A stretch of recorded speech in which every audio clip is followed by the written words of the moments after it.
If you ever wanted to watch a dude who doesn't know what he's doing but does it anyways, today's your lucky day. So let's build a miniature Viking axe, cause why the hell not?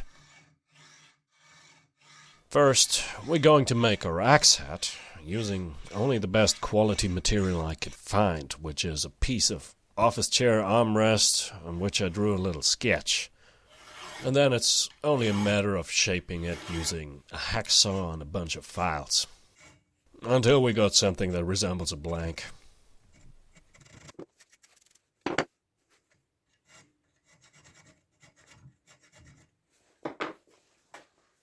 After the basic shape of the axe head is established, it's time to drill out the eye as long as everything is still nice and square. This was by far not the best method though, as it involved filing through a tiny hole, and that really sucks. Because your file just likes to bind and stick wherever it could. So, yeah, next time I'm gonna try out a different method.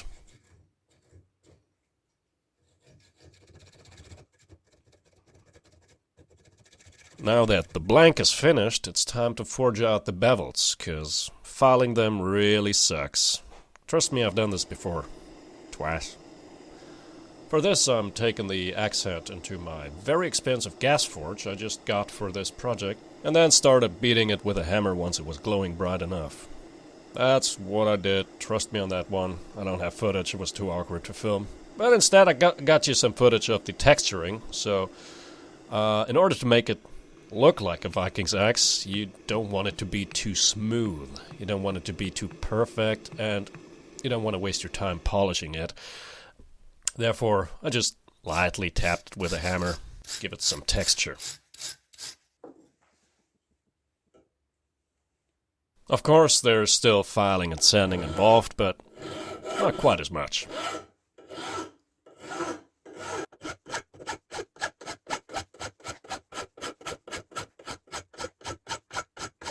After I finished filing, I decided to reintroduce the forge scale by heating it up and dunking it in oil.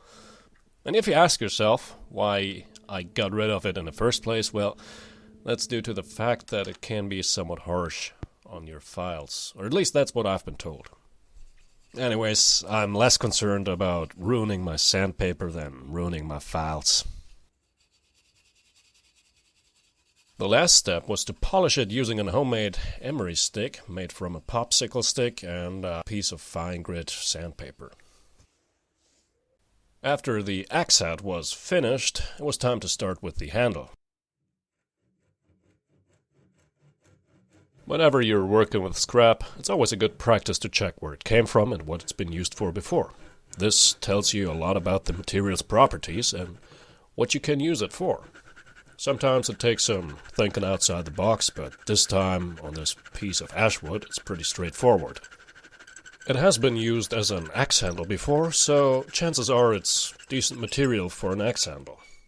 Sure, it broke before, which is a bad sign, but as long as you work around the cracks, it should be fine.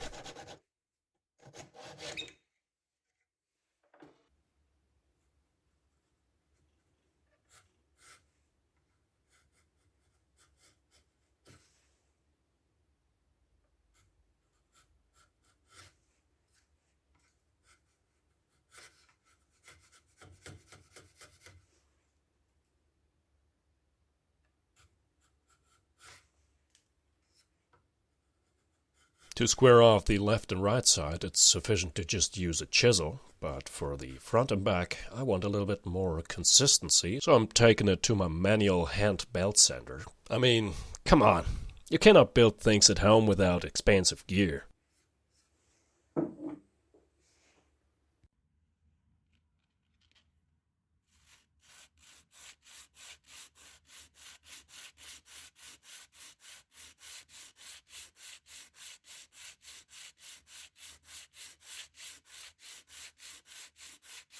And there you have it.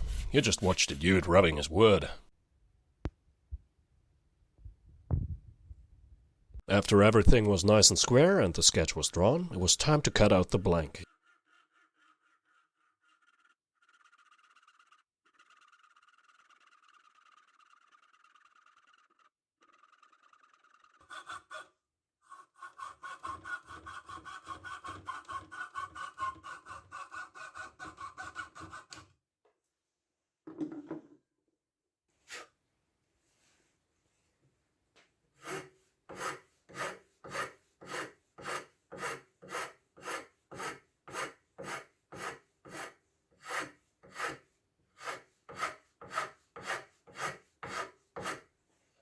Whenever you're filing a curve, it always helps to touch the workpiece with your fingertips to detect any uneven spots or bumps.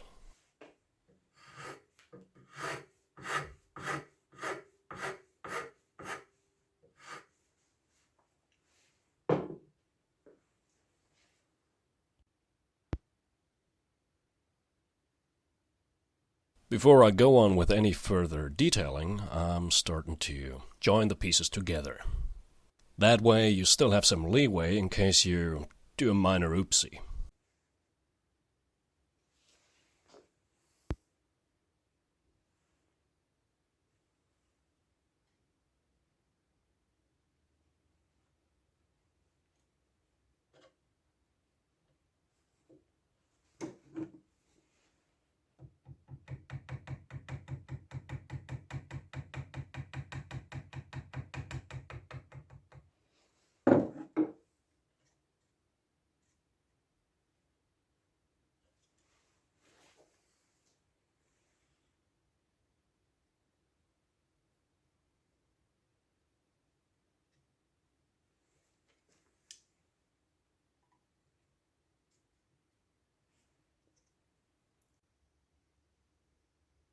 With that out of the way, the fun part finally begins, which is shaping it.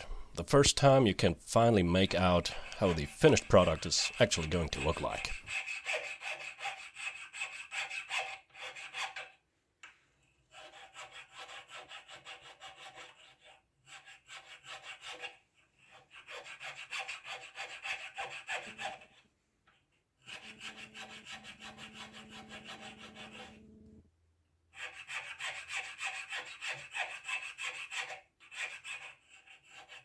To add a little personal touch, I'm going to add a futark for my body, which is going to be burned in. You could do this by using a soldering iron, and I think there are even dedicated tools for this.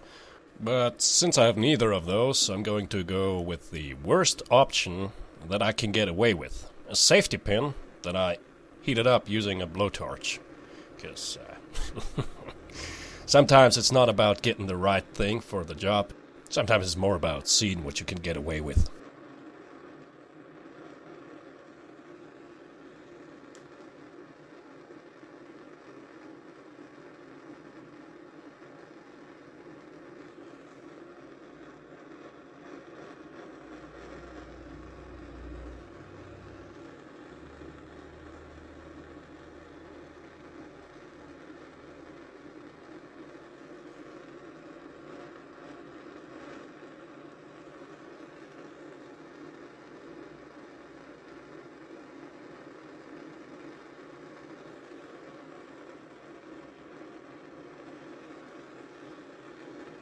In the end, all that matters is that the result looks better than the setup.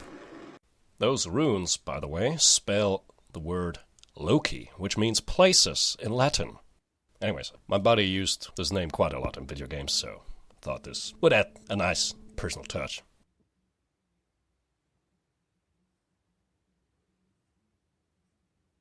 The last couple steps are adding my homemade wood stain made of vinegar and steel shavings from my workbench, and then just polishing and oiling it. And there you have it, the finished Viking Axe. And to show you the evolution of such builds, here are the two axes I made about 3 or 4 years prior to this one. Make sure to tune in next time when I hatch a hatchet from axe eggs.